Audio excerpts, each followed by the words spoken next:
business is all glitz and glam, I'm about to show you the real truth. Welcome to my channel, and I'm a beauty boss, and I'm ready to show you the highs and the lows of running beauty businesses.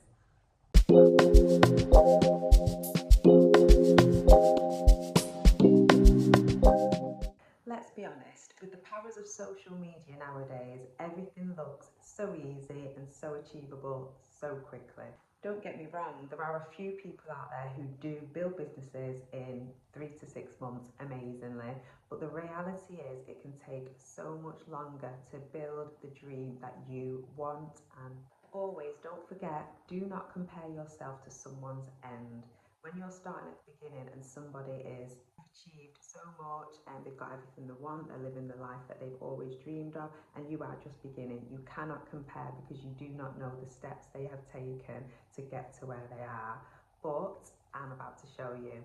This channel is for everything you need to know in running beauty businesses, and it's not glitz and glam, there's no filter, it's amazing, rewarding, and there's so much you can do to level up your career. The industry is constantly evolving, and that's why I love it, that's why I am motivated, and I love to give results. So I have a beauty college, and I also have an amazing beauty salon that I've built from the ground up, and they're both very, very successful businesses.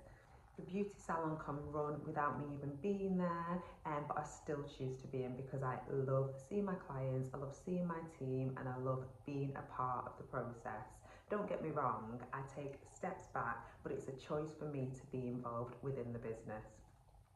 The beauty college is only not even 2 years old, and that is continuing to grow. So it's really good and insightful that you get the full view of the steps it's going to take to get to how I want the college to be. So I've been in the industry for a long time, since I was 17. So I've seen it evolve and I've seen it grow so much. I've always wanted to work for myself, and it's something that I now can do, and it's given me the flexibility and the freedom that I want, because I've always known that is exactly what I wanted. So why I started, I don't know why I started, because I went to college and I went there and I see, when you go for show arounds in the UK, we do show arounds, you can go and have a look at different colleges, see what it is you want. And I just went to a beauty college and I loved it. The lady that was showing me around was amazing, the facilities, the other students, and I was like, I need to do this. So I did it. I did my MVQ level 2 and MVQ level 3, which are your qualifications, which are your basic qualifications, and they teach you an array of treatments. And I loved every minute, it was so much fun. The only thing is, it's just that you are pushed to pass, which I get, but I do, and the classes were quite large, and not everyone thrives in that environment, someone like myself, but it was a great training and the teachers were fabulous. They're the things that I do remember. So whilst I was in college, my first year of college, I then got a beauty job in a beauty salon, and it was an amazing experience, but the owner did want me to, open the business, like run the beauty side of the business, and I just wasn't ready. I know there's so many 17-year-olds out there who, hats off to you, are just ready to start their own businesses at 17, but back then I just wasn't. I wanted to learn the ropes, see how things were, and the best way to do things, but it was a fab experience. And I've worked in multiple spas, salons, and I've managed different salons as well. So once I was at the last salon that I was, spa that I was, I also did mobile quite a lot in between work. So after work, I would do mobile treatment. So I was always working. It's just to get that extra bit of money that I wanted. I enjoyed it. I had an amazing mobile clientele. I've also worked from a room in my house as well. So there's so many steps I've been just to trial out to see what I would like. I prefer just having the one space where I can have all my products and equipment, and everything's in there ready for the day. But I knew that if I wanted to grow and develop and also have a training college, I knew that I needed a team to allow me to just take a little bit of a step back to concentrate working on the business. But don't get me wrong, I still work in the salon, but I don't work as many days as I used to, and I obviously train as well. So it's been an amazing journey, and like I say, I really enjoy it. And this channel is just to show you the step-by-step of how to get there, and everything is possible, but just make sure you enjoy every minute. So the first day I opened was the 1st of August 2019, and I was booked back to back as soon as I opened because I'd started to work on the business way before I'd opened. So the last spa that I was at, I'd finished a month before opening my business, but I'd had a lot of clients, and so then I opened the salon. I have to say, my first client on my first day was a no-show because I did not take any cancellation. I didn't have a cancellation policy. I did not have any deposits taken. So yeah, it was a 2-hour treatment. So for my first day in the salon, working for myself, my first client didn't show up. Nightmare. But that has shown me along the way you need a cancellation policy, and you do need to be taking deposits. So if you do offer treatments, start that right away. I think it's something in the industry that everyone knows they have to do now. So make sure you have a cancellation policy in place, and that you also take deposits off your clients. It's like anywhere, you can go to a restaurant, you can go on holiday, deposits are always taken, and in the likelihood that anything changes, at least you have a portion of that treatment to be able to cover your costs. So our cancellation policy within the salon is you can rearrange your appointment within 24 hours of your treatment. But if it's less than 24 hours before your treatment time and you want to cancel, we do take the 50% deposit that you've already paid.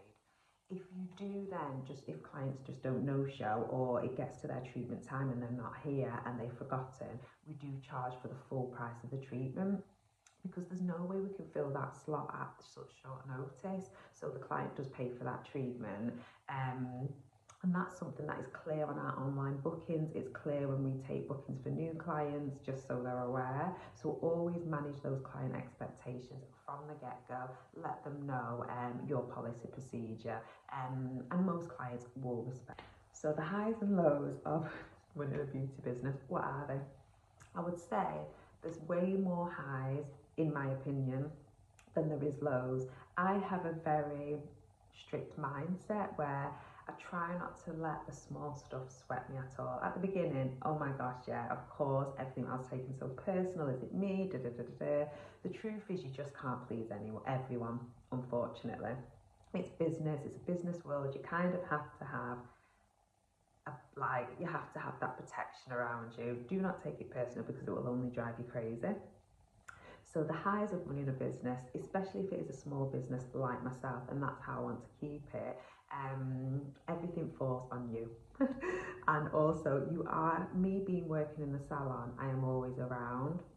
So if anything does go wrong, it is my fault, which is fine, and it's something I take on the chin. It's the rare occasion anything does go wrong. So yeah, keep that in mind, but don't let it phase you, because that is one little low.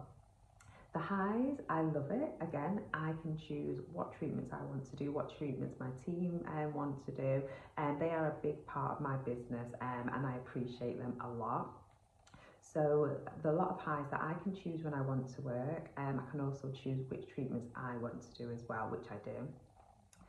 I also choose when. So I try and do about 3 days a week in the salon. Sometimes I do 4 to cover holidays. If I'm teaching, then my working week goes up to 4 or 5 days. So it just depends.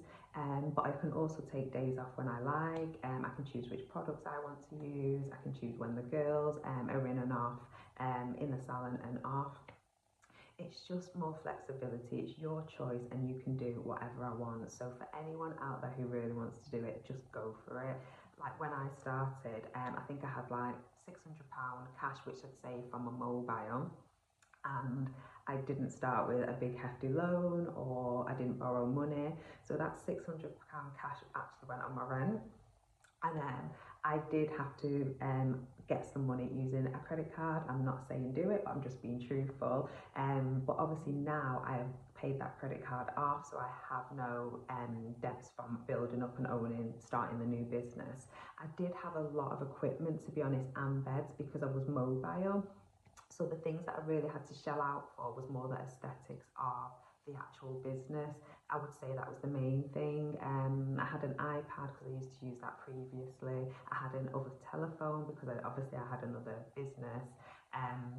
So yeah, there are certain things, but just keep your costs down. I wanted a big flower wall because that was the rage, and the salon was pink and flowery and rose gold. So I wanted all those little things implemented. But there's so many stores nowadays you can get really cheap things from that look very aesthetically pleasing, and they look very expensive. But yeah, so I did start just strictly on my own. So there are days as well when I think, oh, should I do this? Is it going to be cringe? Are people going to be thinking this, X, Y, Z?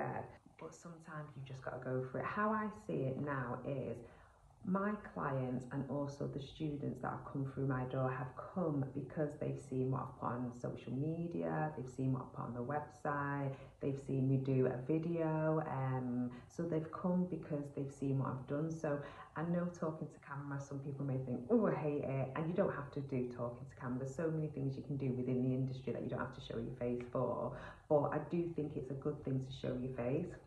And people come to you because of you and because you do a good job. So when you hear that niggling thing in your ear going, oh, you can't do that, don't do that, you'll look stupid, what will people think? Forget it and just go for it. Because we all get those days, no matter what stage we are. And the process and journey is just being motivated and just push through that. So what is a normal week like within the business? So let's say Monday to Sunday, let's do this. So on a Monday, I will normally, if I'm teaching, I'll be in and I'll be teaching. So I'll teach till about 10 till 4 p.m, 10 till 3 p.m. If I'm not teaching, it is an admin day. It's a strictly admin day. It's a day that I can catch up with everything that needs to get done throughout the week or the month. I try and do a lot more on a monthly basis, so I know where I am month by month. So all my emails I send, so I do marketing emails, so I make sure I batch them. I try and do my content for social media, so I try and do that every single week. And then I get all the admin done. If stock needs to be done, if rotas need to be done, everything that I need to make sure the salon and the college runs smoothly. So that's on a Monday. Tuesday, if I'm in work, I'll work with clients back to back, or I may be teaching, so it depends. But if I'm not off on a Tuesday I tend to just have to myself if I don't have teaching or if I'm not in work. So I tend to do something for myself. So it's a self-care day, I tend to call it. So I go for a massage, I go and get my nails done in the salon. I tend to just have a nice relaxed day, go for a walk and take it easy. Try and just switch off from doing anything work-wise. A Wednesday and Thursday and Friday, again, sometimes I'm in work or teaching, or I may be off. And then Saturday, I only work about 1 to 2 Saturdays a month, depending on my rotated week. And Saturdays, I tend to just be in the salon. With back-to-back clients. And then on Sunday is a day of rest. So I don't tend to do anything on the Sunday. I just want to chill, see my family, friends, and then just relax, to be honest. So yeah, that's my working week normally, and it does tend to change depending on what I'm doing. I also would say, just because you're with a lot of people day in, day out, always protect your energy. There's different ways to protect your energy. Mindset is really one of them. I believe crystals, I use a lot of crystals. Again, everybody's different. And also one way to protect your energy, a really good way, is set your boundaries. Set your boundaries from get-go. You are not able to do everything 24/7. A lot of the time, you are working and you're enjoying it, and you're thankful because of what you've asked for, you've been given, and it is full on, but it's amazing.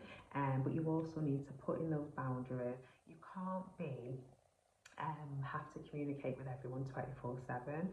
There's days where you just need to do your own thing, or like do your admin and just chill out.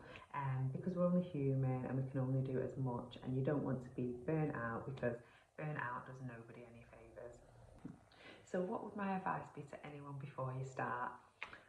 Make sure you go in with an open mind. Make sure you remember why you started and why you wanted your own business, or why you wanted to train in something new. I love it. I'm passionate about it. I knew that from my passion I could make money from my passion, and that's what keeps me motivated. I love it. I want to be able to have a certain lifestyle that I've always wanted, but I'm also consistent. So what I started doing in my first day of in the salon, I still do now. I treat every single client the same as if it's the first time in the door. The same with students. I treat everyone the same as if it's the first time here. I give them the best service I possibly can, along with treatment and aftercare. Be consistent. Don't one day do something for someone and then the next time they're in, you're not doing the same thing. Consistency is what your clients or your students will know. This is what I'm getting when I get here, and it's always the same. I mean, consistency is in your customer service and the way you treat people. Obviously, treatments are going to be the same, but just make sure you're treating every single person that comes through your door with care and respect. And just be genuine, be yourself, and enjoy it. I would say the value of proper training and also mentors are amazing. You have to invest to be able to get the best out of your business. Investing in equipment, mentorship, in training, but do not scrimp and save on those things, because they're the things that are going to make you be the best and step you aside from the crowd. I have a mentor, I'm always training, I'm always investing. Some days I think, oh, I'd rather spend that on something else, but it comes first, because to invest is when you get the extra money, and it all falls in one full circle. So always do make sure, don't scrimp and save on corners. There's ways you can find affordable things which are not cheap, if that makes sense. But yeah, always offer the best and be the best. Thank you for listening to this video. I hope you get so much information out of it. I just wanted to tell you a little bit about myself and what I do, and then just give you a few little pointers. But there'll be so much more coming to this channel. I am so excited to show you so much. The highs, the lows, the in-betweens, and the days that are in the salon and college. So yeah, I'd love if you could subscribe and like this video, and I can't wait to share so much with you.